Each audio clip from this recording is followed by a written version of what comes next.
Hello, in this video I want to show you how to log into your Microsoft account with a Bing browser.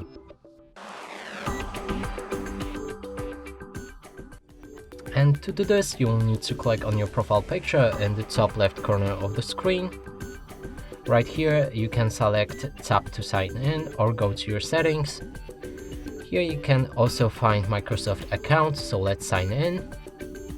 You can enter your email address. Click next. Then enter your password.